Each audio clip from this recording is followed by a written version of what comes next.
I'm just too stupid to listen to no. Nobody gets better being the big fish in the little pond. It can be so easy for us to just get into our own little zone and then just kind of block everything out. So common sense doesn't mean common practice. I don't need exercises. I need a path. My goal as a coach is to become obsolete.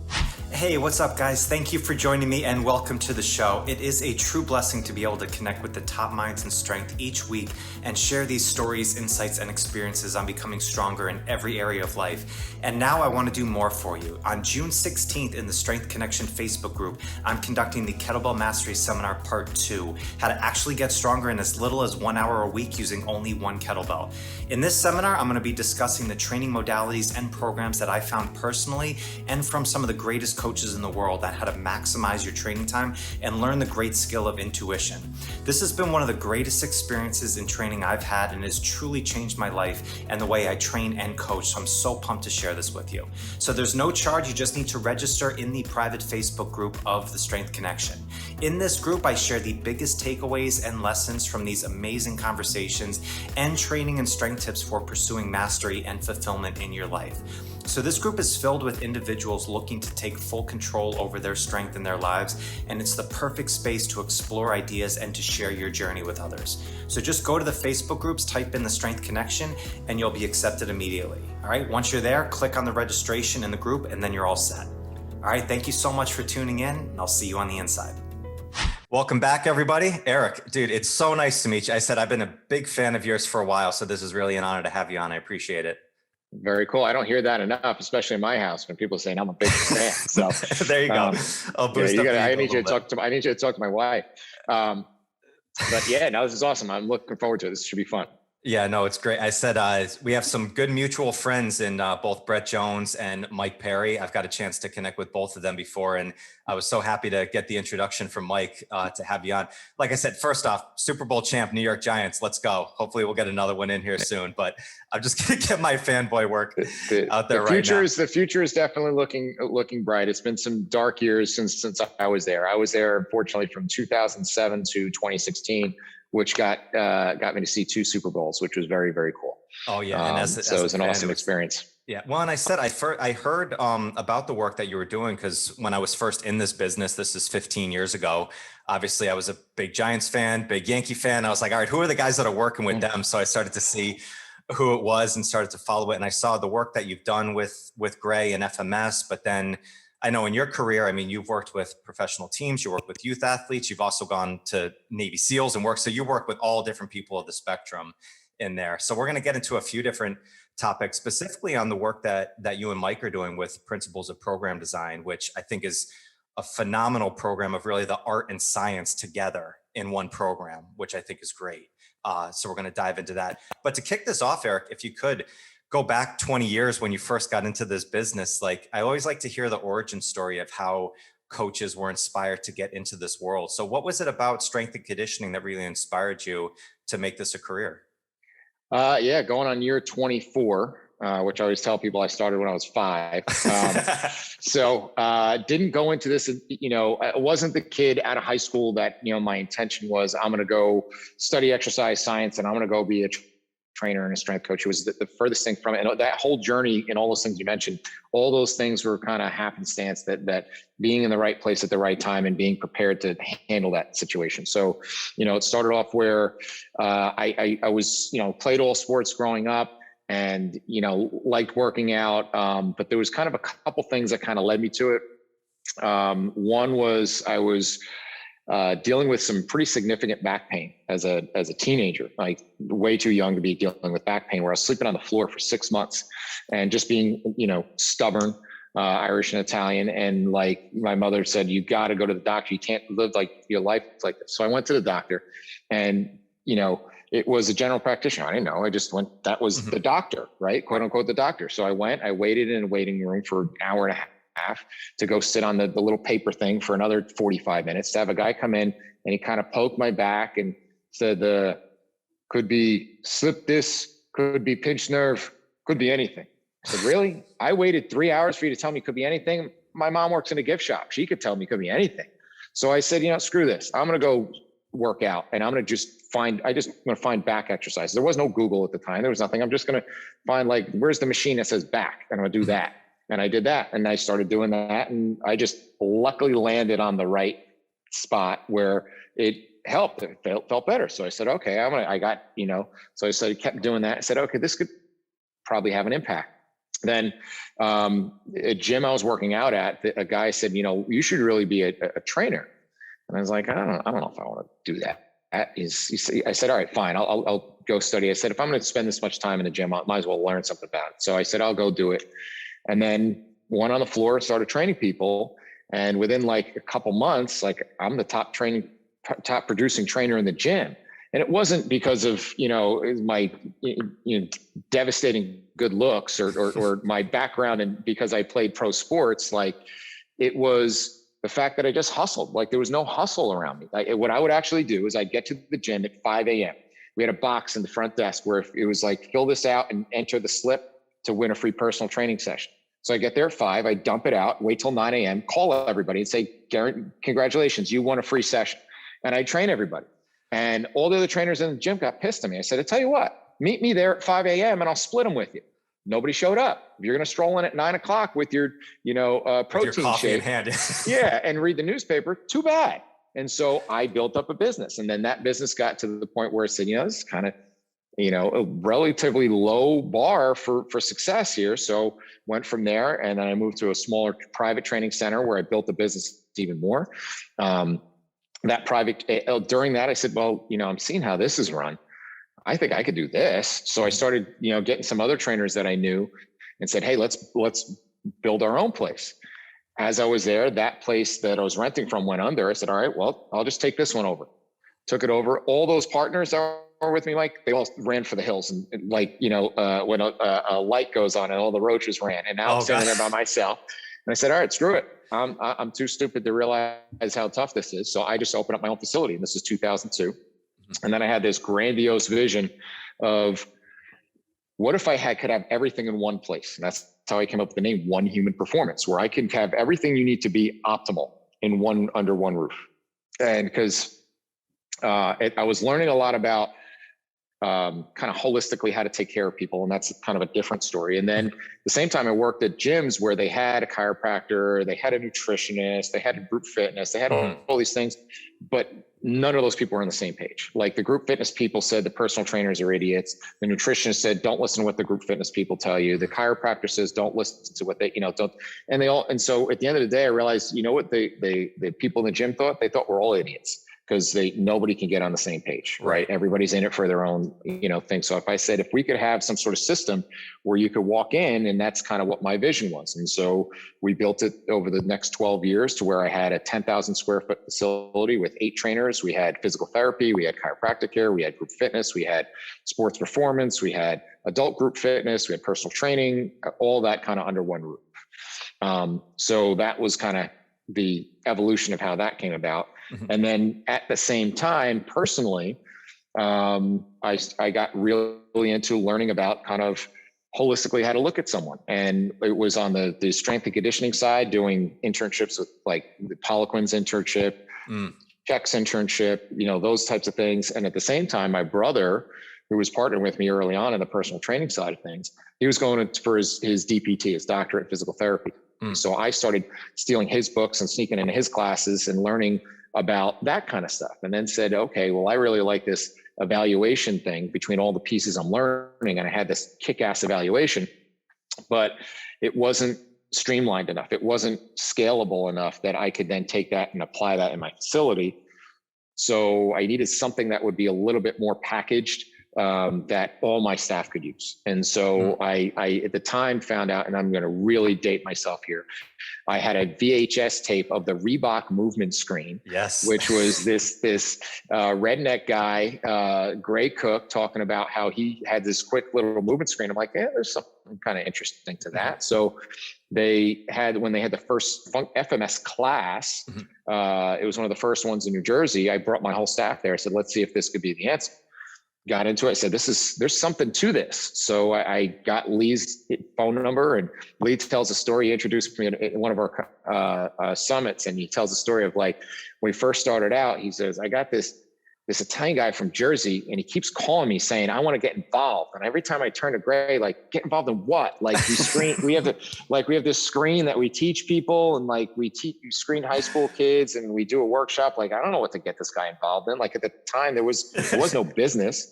So I just kept, being persistent, and he's like, all right, fine. Whenever we come, you can help us teach. So I'd help them teach. And then they're like, oh, you're kind of good at this. If we have a course we can't handle, do you want to teach it? Sure. Mm-hmm. So fast forward for 15 years now, I've been a lead instructor for functional movement systems. Mm-hmm. And that's kind of taken me some of the places you talked about, where it's been Navy SEALs, or it's been Mayo Clinic, it's been major universities and those kind of things. And from there, kind of seeing, what all different ends of this world of improving the human condition. Yeah. I love the message there, Eric, with everything that you've done, and you can look at your resume and see you've worked with the best of the best and built all these businesses. It still all came down to just getting started, coming in at 5 a.m. and just people who threw their name and giving them a call and just, putting it together. It's just the hustle behind it. And it's like anybody who wants to succeed in it, like, okay, just first show up. Don't worry about getting to be the most knowledgeable person in the world right from jump. It's like, just get in there and just start working with people. The Giants didn't Google me. I could tell you that much. And they didn't find me in the phone book. And so, like I would laugh when I took exercise science classes in college. We had a class called Careers in Exercise Science, and it would be athletic training. It would be physical education, like people are going to be PE teachers, and then exercise phys, which I took. And all the athletic training students, when they went around the room and said, what do you want to do with this career? All of them were like, oh, I want to be the trainer for the Knicks. I'm like, I want to be the trainer for the Giants. I'm like, no, you're not. You're going to be taping ankles at a JV girls volleyball game for $20,000 a year. And that's what they didn't get. And that's, and so people say, oh, I work with the Giants. Oh, I'd love to work with the Giants. Oh, sure. Let me give you the director of athletic training's phone number, and you can call him. It doesn't work that way. And so I always tell everybody there's a fine line between persistence and being a pain in the ass, and I cross it regularly. So that was just it. And that I'm just too stupid to listen to no. It's so funny that when I first got into this business, it was the same. I had no idea what the heck I was doing. I was fortunate that the place I was at was an FMS based place. They bought into the philosophy a couple years before. So all I did for like the first year was I just screened everybody, like in no really expectation in my head of like signing them up for anything. I was just grabbing people off the floor till eventually they gave me a team. It was like a high school crew team. And I just screened and worked with like 40 of them just off the bat. And just from that experience, it was just, I learned so much right off the bat from just coming in early and just building programs. And it's like, then all of a sudden, 6 months down the road, you have a full client book and everything's going the way that you expect it to. But it just starts with just going in and just throwing in some work. And sometimes it takes getting thrown into the deep end, right? And so the way I kind of built up in the gym is one of the ways I built up in the gym, other than the hustle, was, I became the guy that dealt with the clients that nobody else wanted to deal with. Like if you walked in to sign up for your gym membership, what you would get is you would get a certain number of personal training sessions included depending on your membership. And then I would know, hey, if that's the ticket, if these people are getting free sessions, that's bait, right? So what I'm going to do is I'm going to train all the salespeople for free, get them to give me all those lead sessions. But when those lead sessions would come into other trainers and this person said, oh, well, this person has a low back issue or has knee pain or has whatever, the other trainers would run and hide. Because they didn't either want to deal with it or didn't know how to deal with it. So they'd say, give them to Eric, right? I'm like, bring it on, all right? Even though I had no idea what I was doing, I said, bring it on. I don't care. I'll take whatever you don't want. And so I remember early on, I was fortunate enough to get one of my first clients was a guy by the name of Bob. Now, Bob was a guy who was in a horrific motorcycle accident. And when Bob was in the hospital, he was banged up. He was beat up pretty good and had to have significant surgeries. But what happened when he was in the hospital is a bacteria got into his spine and shut him down. And so he became paralyzed from the waist down. And so now he comes in with his wife and they said, this is Bob. He just joined the gym and, no one else wants him. So you got him.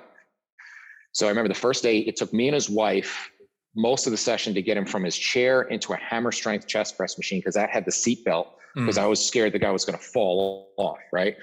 And as he's like swerving as he's just doing a chest press. Cause not only did I have no idea what I was doing, I had no business working with him.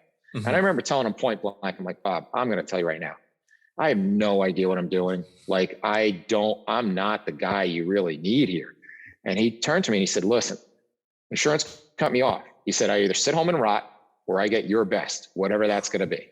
So I said, all right. And so now it forced me to I need to learn some shit now. So I went out and just started learning whatever I could learn.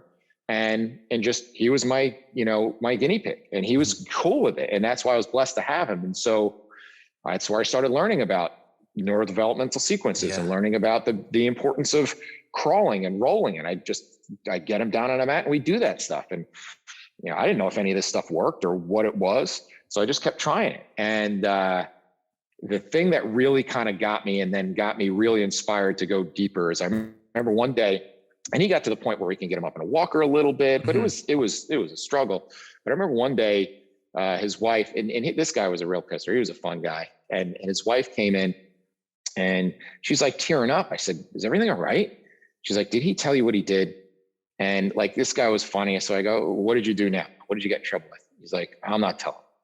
She said, our daughter got married this weekend. She said the back doors of the church opened up. He walked our daughter down the aisle in a walker.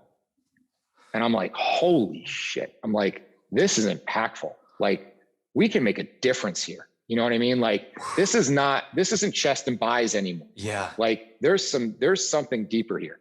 And that's when I started to have this bigger picture of like, this is way beyond reps and sets and the bullshit everybody argues about on Twitter. Like, the impact we can have is so far reaching. And that's, I think about him all the time. He moved out to Pennsylvania, and he'll every once in a while send me a text or a message. But like, that was one of the things of getting thrown in the deep end and like, figure it out.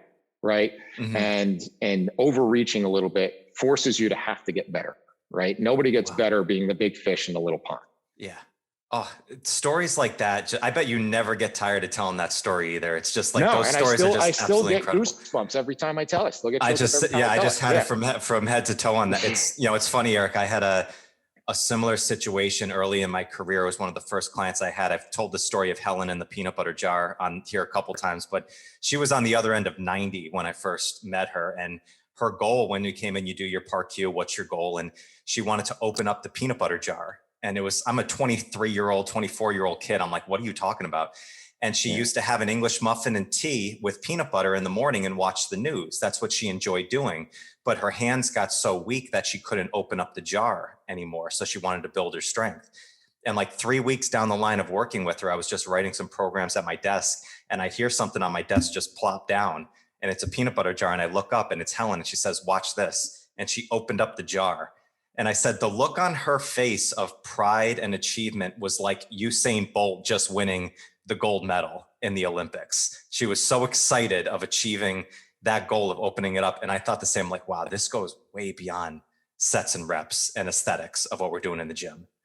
Yeah. And that's really where kind of came, the idea, whether it was me teaching my staff when I had, 8 trainers working for me, and explaining like, if all you are doing is showing exercises, you're ripping people off, because I can get that for free on YouTube. I can go right now and get all the exercise I want on YouTube or now Instagram or any of these things. So why would I pay you for exercises? I don't need exercises. I need a path. I need you to show me how to get from where I am now to where I want to be.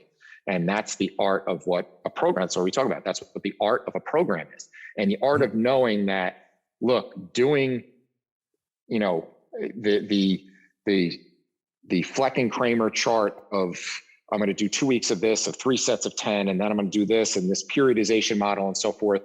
Like, Helen doesn't give a shit about that. Like, Helen wants to open, she doesn't care how to get there, but she needs to figure out that's what the end goal is. And that's probably some of the most important things, to find those things out.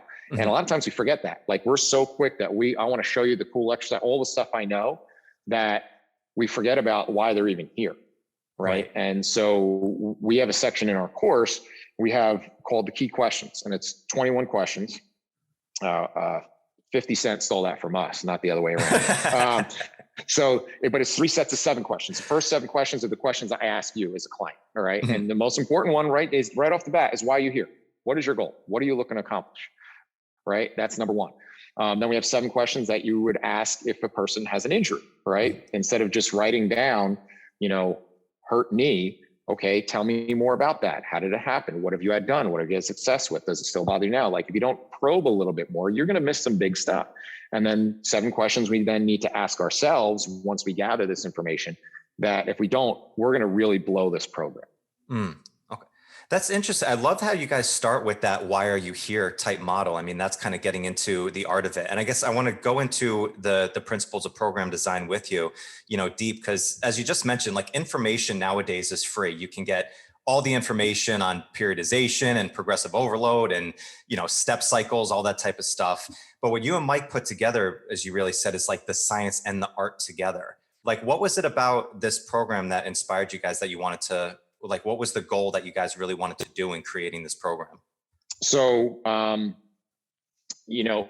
way the genesis of it was during the shutdown, him and I were both down at FMS headquarters. We were teaching a virtual course. And we had, it was a couple of days, so we had some downtime. And during that time, we were talking with Lee and Gray about some content that they were asking us to do, as well as potentially stuff that could be part of the curriculum. And then, we were out to eat and spending time together. We said, okay, well, what's the biggest missing link? What's our biggest blind spot? Not just FMS curriculum, but just as a whole. Like we go out and teach. Mike teaches for Strong First. I teach for FMS. I teach my own, content. Like we go around, what's the biggest thing that's missing? And a lot of people know a lot of really good methods, and people go out and they take in FRC or kinesio tape or FMS or Strong First course, and they learn a really cool method, but then they go back and they have no idea of how to program it.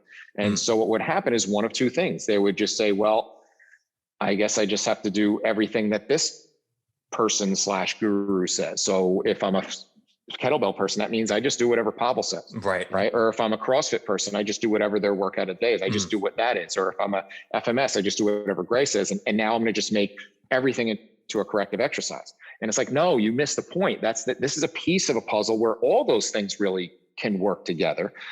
So we said, how can we create a series of checklists and a systematic way of being able to integrate holistically whatever it is your thing, right? We actually have a section in the course called What's Your Thing, where we can take all those things of whatever it is you have, and then here's how you systematically program it with a bunch of other things. And we challenge you to get out of what we call get out of your silo. Because what happens to us in the industry is usually we have somebody who influences us really early on, right? And that person is the person who really lights the flame. But what we do is we unfortunately create a silo around us. And all we do is listen in an echo chamber of whatever is in that culture and whatever is in that system and group of people. And so we don't ever look outside of that. And so I remember a guy early on that it kind of opened my eyes to it, that he went and took some Poliquin stuff, and that's how I kind of knew him. And he would say every other word, every other sentence he said was Charles says. And the irony was like I'd listen to and the irony was I'd listen to what he'd say, Mike, and half of the stuff I'm like, no, he didn't. I read that book. Like, if you're going to quote him all the time, at least get it right. And it's so he couldn't ever see outside of that world. And so that was kind of the idea of say, like, let's peek outside your silo and see what else is out there. And then let's create a series of checklists from the very beginning, from client interaction, your first day with a client, all the way through your evaluation and data collection, all the way through, your exercise selection, all the way through a 10-step process of how to build the program. And then from there, a 5-step process of how to build a workout. And then from there, how do we make adjustments dynamically to someone's current state of readiness and so forth. And so we wanted to go about it in a very different way, because a lot of people were out there and doing good jobs of doing program design courses that were templates of here's how you put together workouts and those kind of things. We said, look, that's already being done. We want to take this much more from an artful side and really kind of poking you and challenging you a little bit, that if by the end of the course, our goal is that you say 2 things at least once, and hopefully, multiple times, is, oh shit, I never thought of that. Or 2, wow, that actually makes a lot of sense. Right. And so if I can get you to say those two things multiple times throughout the course we've done our job. And so just kind of saying, okay, great. You have that template, you have all that stuff there, but here's some stuff that you're probably not considering, right? And that's really what we wanted to go through, all those other factors that people don't consider enough when they go to program design.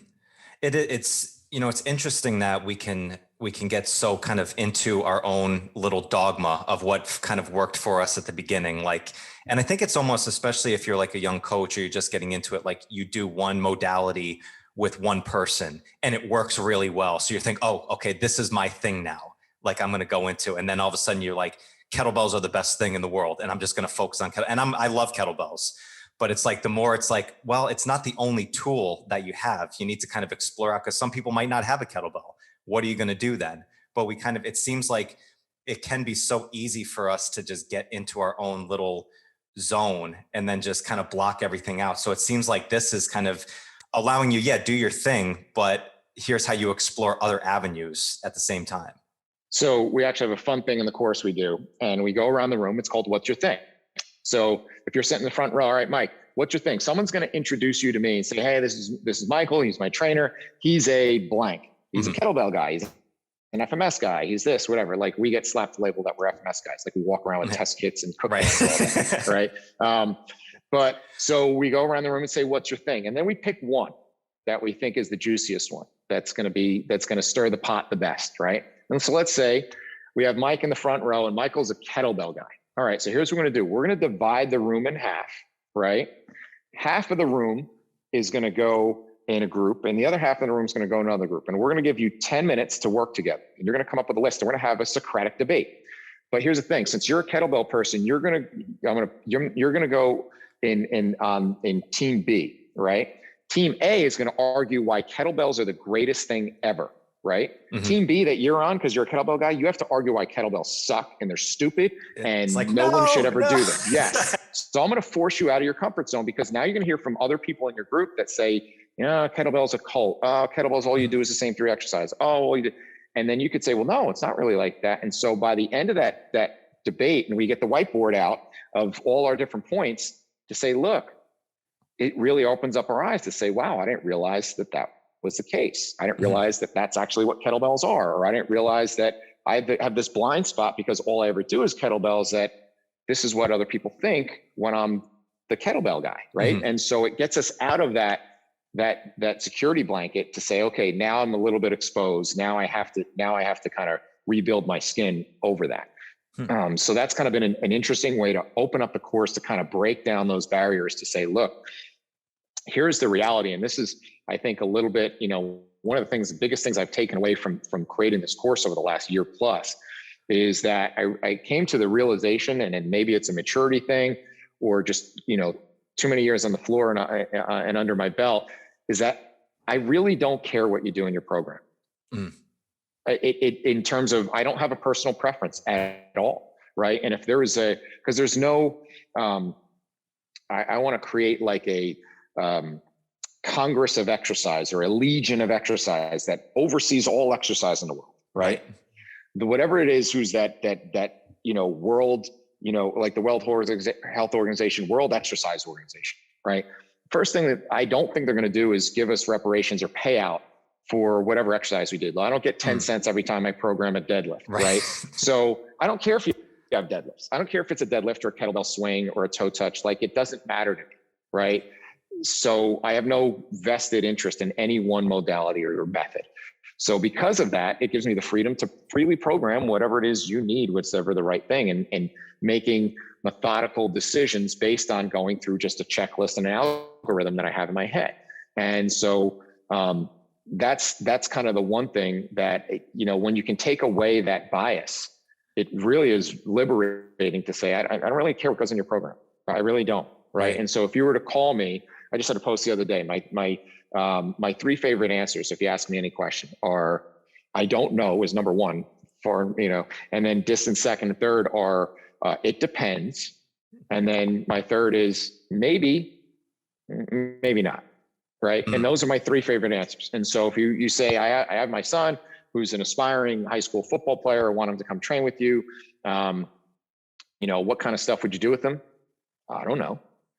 Well, would you teach him Olympic lifting? Would you teach him speed work? Depends. Well, I heard that, that doing stuff with bands, I heard flexibility work is really important. Maybe, maybe not. Right. So that's where it kind of is freeing. And then at first, when I was young, I thought if I told people I don't know, or gave those answers that, they're going to think I'm not credible. The more I tell them those three answers, they're like, wow, this guy's onto something. Like, he's got a confidence to him that it's not going to be about him. It's going to be about me. Right. And it should be. Right. If you're coming in for personal training, it should be about you. Right. The session, even if you're a kid on the high school team I'm going to, it should be about them. It shouldn't be about me. Right. And so, that's kind of a piece of it. And then the other side of it was, you also have to hold up to some level of at least, level of care that you should provide. Like, medical professionals have it. They do no harm, and they have all sorts of, things that we have to abide by and hit if we're a medical professional. But as fitness professionals, it's the wild, wild west, right? And so if there was this congress of exercise, this world body of exercise, and I was the czar of that, which, if anybody wants to create it, I'll put in my application for that job, right? And what I do is, anybody that uses exercise as a mode of improvement, I can walk in your facility and ask you why you're doing that right now. And if you don't have a good, lucid answer that pertains to this person's needs and goals, then boom, you're out, right? And so, can you answer that question? Can you answer that question? And the way I would pose it to my trainers when I had a staff, and it's a little grim way of looking at it, is I would say, what's the worst thing that could happen on the exercise floor when you're working with somebody? You say, oh, well, somebody can get hurt. I go, worse. What if you killed your client, right? Awful thought, but what if you killed your client? All right. Right. Well, what's going to happen? You're going to go in front of a jury. You're going to go in front of a panel of your peers that are going to be physical therapists and athletic trainers and people who are going to be expert witnesses. And if they say, why did you choose this exercise? Or why were you doing this method of training? And if you said, well, I did my initial evaluation and I didn't find anything that was contraindicated. I have their medical history, and their injury history doesn't show any of that stuff. We had progressed from this to get to this, which led us to this. And they were successful in those first two steps. And we had done something similar to this in our previous program. We were just slightly upping the volume and doing so forth. They're going to say, look, stuff happens. Have a nice day. You thank you for your time, right? Because you did your best due diligence. Right.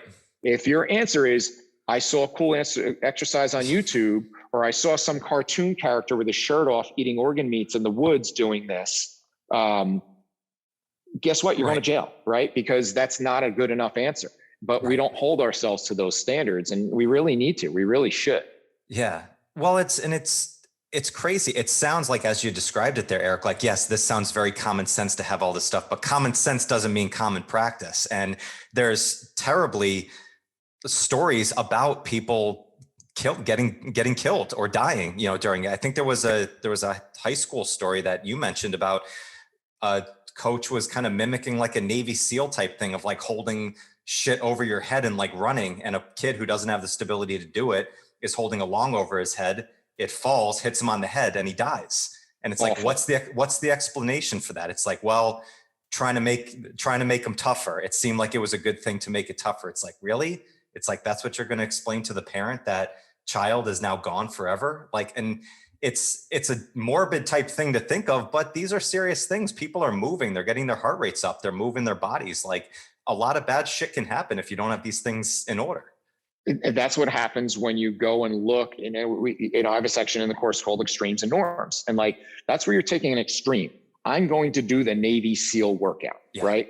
I was blessed to teach on 2 Navy SEAL bases, one off of Lake Michigan and in Atlanta, Coronado, where their main base is, that everybody knows about.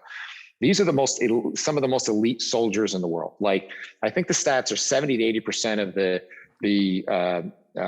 naval applicants who try to get into the SEALs program get denied. And of the ones who get in, 70, 80% of those don't finish the training and don't even get to the point where they're a SEAL. So you're talking about some of the most elite specimens in the world. You're going to take what they do, right? And you're going to apply that to some wet noodle 14-year-old freshman who's never lifted a weight in his life because you're going to think you're going to make him tougher. And do you think really your 1 hour a day is going to completely transform his mental fortitude if he goes home and his home life doesn't do the same thing? And if he's got overbearing helicopter parents that never let him see difficulty, you don't understand what you're getting yourself into or what you're trying to accomplish. Like, it's so foolish of a thing to do. Right. So the analogy I use is with some people is and actually the story came born out of this conversation with my son. I have 2 sons, both are in college. And my older one is studying accounting. He's going into his senior year. He's about to do his internship at one of the big 4. And so I said, the one advantage you have that I don't have is you won't have to compete with accounting enthusiasts, right? Like, you wouldn't go to somebody who's got a really tight checkbook and that's the person who I'm going to let him do my accounting, right? But I have to compete with fitness enthusiasts, right? And I have people come in, and I'm sure you do as well, that come in and say, hey, I saw this cool workout The Rock was doing. And I say to them, you know what, do you have a financial planner? And they'll say, yeah. I said, next time you go to a financial planner, here's what I want you to do. Ask him if you could do The Rock's financial plan. They're like, well, I don't have The Rock's money. I go, yeah. And you don't have The Rock's body either. The Rock was a Division I athlete who was a freak. Mm-hmm. You're not, right? Yeah. So why would you think the reality of you doing his workout is about as dumb as you think you can follow his financial plan, right? Yeah. So let's have some little bit of a grasp on reality here. That's such a beautiful analogy, because it's like, yeah, there's no accounting or there's no, enthusiasts in these other worlds. But if somebody enjoys fitness or knows that it's a benefit, or somebody who's working at a supplement store or something like that, all of a sudden now they're an authority to people who just know a little bit less than them. I tell people that go in the supplement store, I'm like, you don't understand. You're a really smart person. Like, see people really super successful, who are attorneys and business people. And they go in and, the kid at GNC said this was good.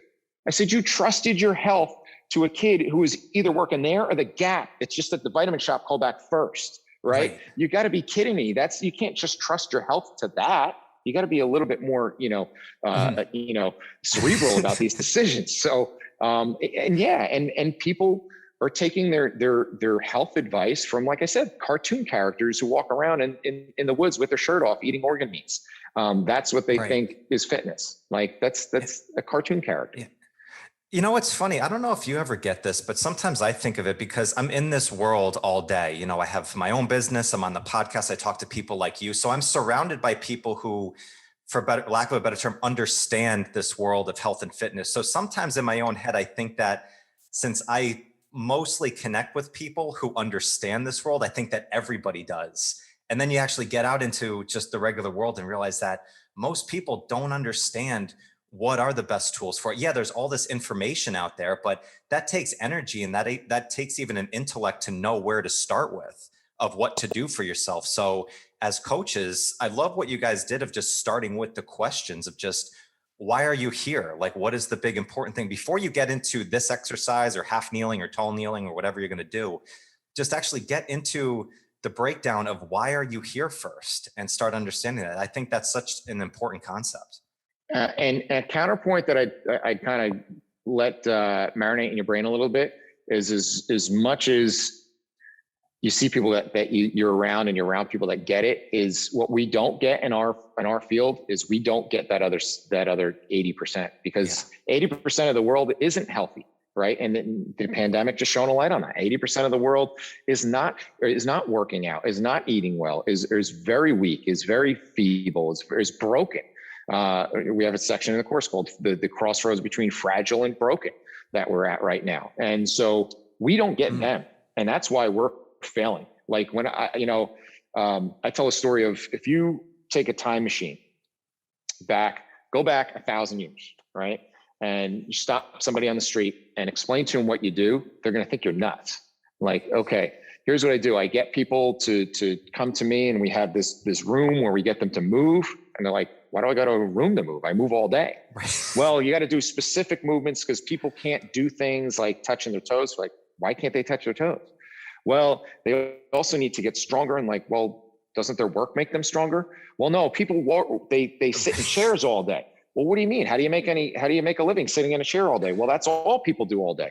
And then they don't really eat well because they just order food out of their window or they order on their phone. And like, this person is going to look at you bewildered and say, they can't even wrap their head around where we're at right now as a society. So trying to explain that to this person 1,000 years ago, and they think this is all insane, what we're doing right now. Right. Then if you go and if you get in my time traveler machine and go back 20 years ago to when my facility first opened, there was one like town gym. There was my place.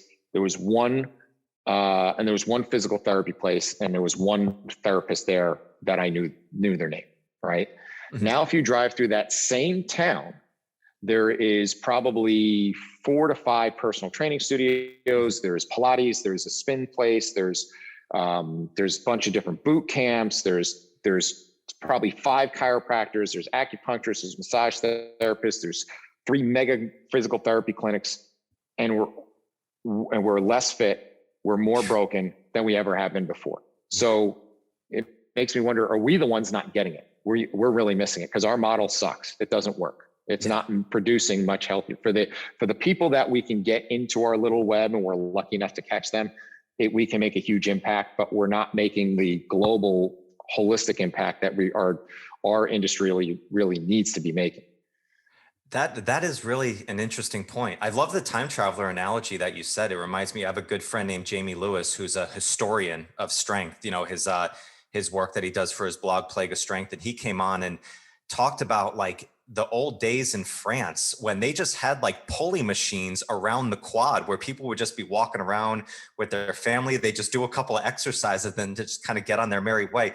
There was no program. There was no progressive overload, or like they weren't writing down their reps and stuff. They just kind of naturally moved throughout the day. And I mean, obviously we have great advancements now, especially in medicine and stuff like that, but it is an interesting kind of concept of, we have more information and more knowledge now, and probably more people who are practicing this.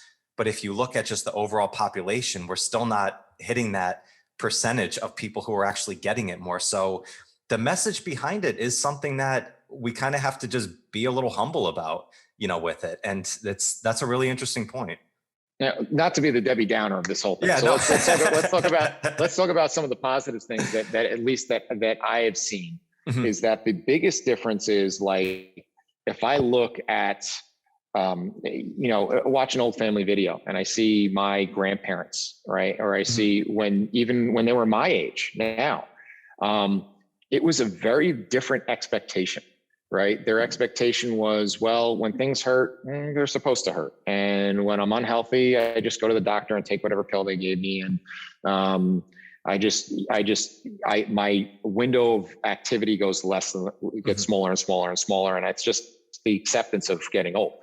And what you have is a whole population now that is calling bullshit on that. And so whether it's at the highest level in sports, where you see, some of the, LeBron James in his late 30s after playing basketball year round at the highest level since he's 17, still thriving. You see the best quarterback in football is 44 years old. Yeah. You see golfers who are playing at extremely high levels into advanced ages. And so they're kind of defying that with really good sports science and really good programming. They're defying a lot of what we thought about aging. This morning, I saw clients that have been mine forever.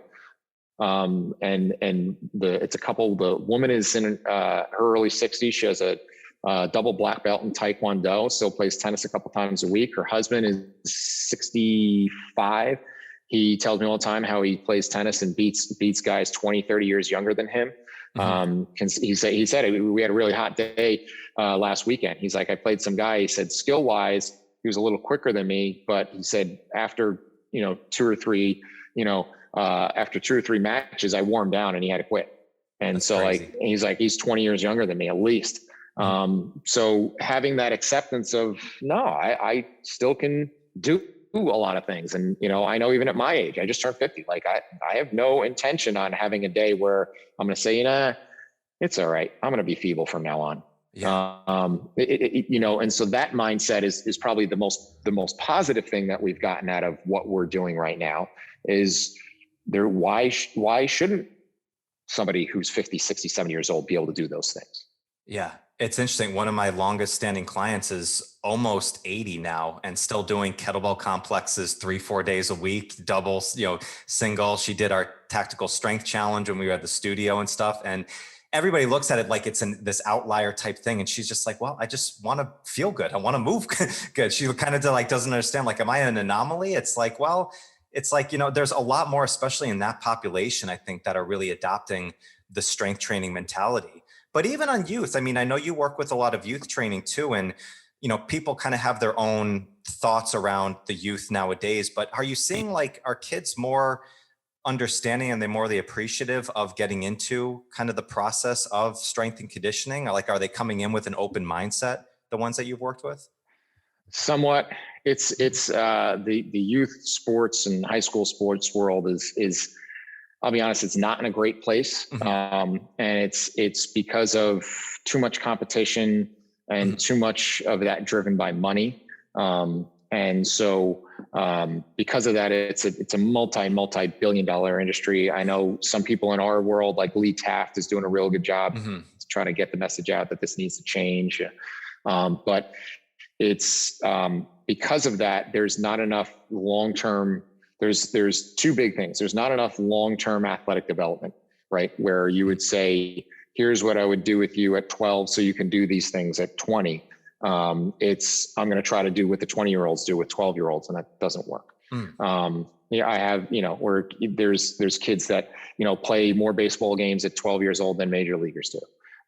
There's kids who play more basketball games than NBA players do in their middle school years. And and the other big thing is it takes away from the fun of it. And it's why, a huge percentage of kids drop off by the time they hit 13, 14 years old, because they're burnt. Or they get hurt or they get broken. So, are they receptive if you come into it? And I've been fortunate in the situations that I'm in. And like I said, I'm going to high school after this, that has given me some free reign to be a little bit more outside of the box with what we do with kids, in teaching them about things like breathing, teaching them about things, like recovery and those types of things, that it's not come in and beat them up, give them a hard workout, or max them out and see how much they could lift. Like, I had this conversation, I had a call last night, doing summer planning with the football coach. And he says, are we going to max test them? No, I don't care. What are you going to do with that information? It doesn't matter. Yeah. And I said, so that's where, it's a little bit bigger hill to climb with that. And unfortunately, a lot of that is driven by money, between club teams and AAU and people trying to sell, speed training and all these things for kids. And it's not always about developing the kids. Yeah. It's about a cash grab. Yeah. Do you think that is because now it's such like a keeping up with the Joneses, where everything's so specialized with private programs? Because I remember growing up, like, I played basketball and baseball mostly, and we had like basketball season. Like, you played it during the wintertime and you played in the rec, or if you were on travel team, like, you kind of played for your school. Same thing with baseball. But then I started working at a youth hockey organization, where I didn't realize that, like, there's all these specialty hockey programs from kids who are like 8 or 9 years old, who are traveling, like, playing on a private sector all the time. I was like, it wasn't like this when I was a kid, but it just seems like if you want to compete, like, that's like, you're almost just forced into that avenue, that you have to go into it, because that's where all of the other kids are that you're competing with, are going down that same path. Yeah. And I'm looking up a book that I want to recommend to people, that I'll get to in a second. But yeah, it's keeping up with the Joneses is a big part, because your son, and I went through it with my boys, your son's going out for the Little League team, and all the kids who are hitting at the top of the order and who are playing the good positions all play on the travel team. And so, but if you want to make the travel team, all those kids have hitting coaches and pitching coaches, and they also have the $300 bats. But then you say, so, okay, well, we're going to go out for the travel team. And then when you go out for the travel team, they tell you, well, if you're going to play in the spring, you got to play in the summer. And then when you play in the summer, well, if you want to make next year's spring team, you're going to have to play on our fall team. And then, okay, so now I'm going to play on the fall team. And then, well, if you don't do our winter training program and take lessons from our coaches, then I don't know if we're going to take you back in the spring. And so now you're into it, and now there's no way out of that web. And then, oh, well, I used to like to play football. Well, if you're going to play football, I don't know if you're going to make our spring team. And now it's, and it's really unfortunate. And a lot of that is not driven for the best intention of the athlete. Yeah. Yeah. And the book, I looked it up, is Michael Lewis, who wrote The Blind Side and a bunch of other good books, Moneyball. He wrote a book called Playing to Win. And it is about what he calls the youth sports industrial complex, and how much money, billions, are being made on this, and kind of the rabbit hole you can get trapped in as a parent. And so any parent who has young kids getting involved in youth sports and going down that travel, competitive sports route, and I've lived it with both kids who played baseball all the way through high school and club and the whole college recruiting thing. And so I can go spend a whole another hour talking about that, but that's a book that's very eye-opening. Yeah, I've heard of that book before. I haven't read it, but I remember when that book came out, somebody recommended that before. It's interesting. I had a kid that I worked with who is elite baseball players with the Dodgers organization now. And when he was in high school, he had to go to the workouts of the team, even though he was training with me. And like all the stuff they were doing, max out type stuff and things. And he came to me, he's just like, I don't know if I want to do these things that they're doing.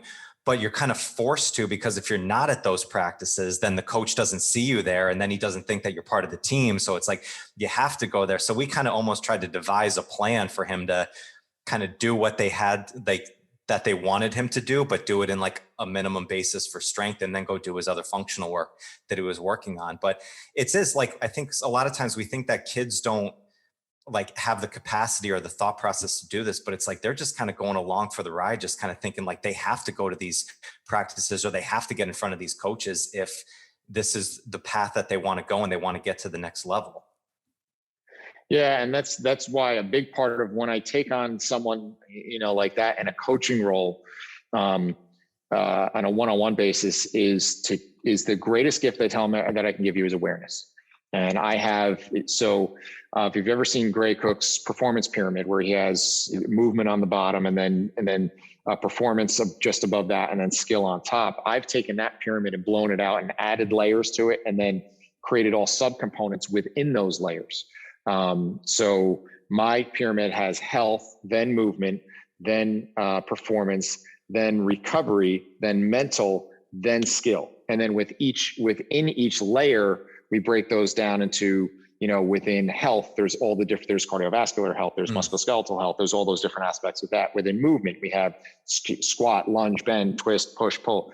Within performance, you have speed, strength, power, agility, all those things. Within recovery, you have nutrition, you have sleep, you have all those things. So I give them, it's 58 things altogether on this pyramid. And I say, this is you, right? The top pyramid is skill. That's what shows up on Monday afternoon at your game on the baseball field, or Friday night on the football field, or wherever it may be. Everything underneath that puts you in the best position to express that skill, right? And it's my job to figure out which boxes do you not have checked. And then, so with that, it's a systematic approach. And again, it takes the ego out of it, because I don't care which boxes we work on. I'm just as happy to do a speed workout with you as I am to teach you about nutrition and recovery. And so that gets them engaged in the process. And I have this conversation with the parents and with the kids to say, look, there's two types of training in our world when it comes to training youth athletes.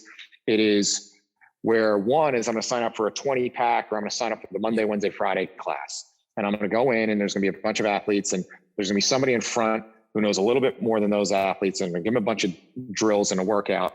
And we just hope that those drills are going to work and make me better. And it's kind of, it's like glorified PE. Now, I say, I don't do that, right? And I'm not saying that's bad. Some kids need that, and some kids are better for that, because I'm going to basically break this pyramid down. I'm going to put you through an evaluation and say, okay, here's your weak links. Here's your recipe and your homework over the next week or two that you need to follow to start addressing some of these weak links. Now, I'm not going to be there with you, right? It's on you to get these things done. So when you come back in a week and it's not any better, well then, it was nice to meet you, because I'm not going to waste my time, your parents' time, or most importantly, your parents' money to do this anymore. And so the onus is on you. If you have that type of kid, then I can help you. But if you don't, put them in the Monday, Wednesday, Friday class, because that's better than nothing, right? And they're still going to get better from that. It's just not going to be sharpshooting. That's more of a shotgun approach. And so it's a little bit different way of looking at things. And so circling it back to the program design thing is to say, if I'm working like today with a high school team versus working with an individual from that team, my decisions are influenced by three main things. Number one is access. How much access do I have to you? Or you're somebody that I'm seeing once a week or every other week? Are you somebody that I'm gonna see 2-3 times a week? That's gonna make some decisions for me, right? So if we take Olympic lifting as an example, right? Olympic lifts are great, but if I'm putting together a workout that the offensive line coach is gonna implement, and he doesn't have any training in the ability to teach or coach Olympic lifts, I'm not putting him in because he's not going to get the benefit from it. So that's where access comes in. Information is also important, right? So when I'm with a team, I don't have everybody's medical history, injury history. I don't have a movement screen on all of them. I don't have baselines on a lot of them. So I'm doing my best guess based on your population. But it's not as precise as if I were to spend an hour evaluating you. So that's going to influence my decisions. So I'm going to be a little bit more erring on the side of caution when I program your stuff because I don't have that information, right? And then the last most important factor is safety. To say, okay, well, there may be some really beneficial drills that if I was with you one-on-one that I would probably program in, but I'm not. And so I don't know if I trust you to do that kettlebell swing at home just yet because you haven't shown me proficiency in that. So that's not going in. It's not because the kettlebell swing's bad. It's because I don't feel comfortable that that's going to be the safe option for us right now, right? And it's not worth the risk. It's a risk-reward thing. So that's how we kind of gather information. And that's kind of one of those little checklists that we have in the course to say, this is what's going to drive your decision-making. Right. I love that checklist work that you do of the sharpshooting versus the shotgun, because I think it does say, it's like, look, if you want to go the shotgun approach, that's fine. Like if you just want to be told what to do and just do something, that works. However, if you want to really break it down and focus on the weaknesses, I think too, as a kid, like I know, like if I was in there, like having to take ownership a bit of getting it done yourself, like it kind of makes them part of the process at the same time. And I think that's something in coaching that, like I found, like in our studio, like when we were just training people, like we were telling them what to do and they were doing really well. But as soon as they were on their own, they didn't know what to do. They didn't take any ownership when we didn't kind of allow them to take that piece of it. And I think especially as kids too, like I think if you give them a little bit of like, yeah, you've got homework to do, and then they do it and they see progress, I think that's going to go a lot, farther than just showing them how to do a proper clean and jerk. My goals of coach is to become obsolete. Yes. If I'm really good at what I do, I become obsolete. And to kind of, I guess to put a bow on it, I actually had this conversation with John Torrey. All right. And if you don't know John, he was a legendary strength coach of the Colts for many, many years, and hugely impactful strength coach in the NFL. And so we were having a conversation. He's like, "Hey, I got to jump on this podcast." And they sent me one question, and it's like, "What makes a great coach?" And he goes, "You got anything?" And I don't know what, I just had a flash of greatness. The earth spun the right direction, had the right amount of gravitational pull that something happened and the neurons clicked. And I said, here's my definition of a great coach. It is that you were so good at the technical that you no longer are necessary, right? I'm so good at teaching you a deadlift, a kettlebell swing, an overhead press, that I'm so good at teaching you those cues that within a couple sets, I could walk away and I can fully trust that you're going to do it right.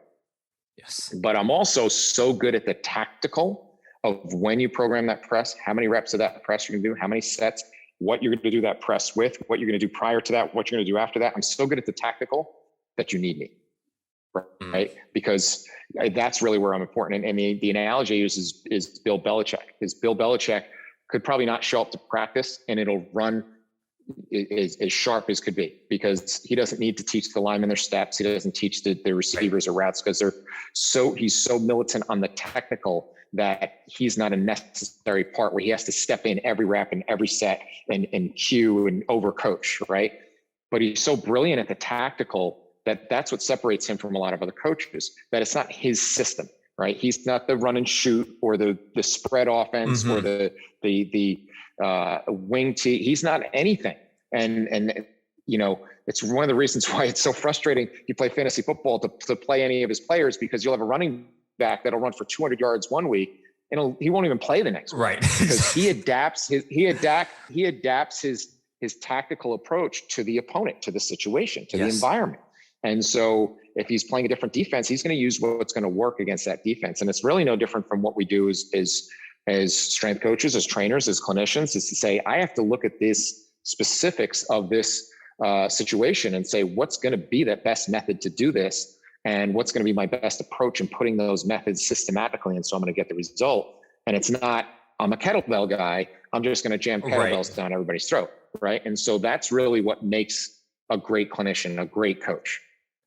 That's a perfect message. I think we're going to close out on that message right there. The technical versus the tactical. I love that analogy of it. And it's like, if you make yourself obsolete in the technical side, then they're going to keep coming back anyway, because they're going to want to know what you're doing tactically, and you work with that. So that's, I think for every coach out there and anybody, I think that's just a perfect message just to close it out on.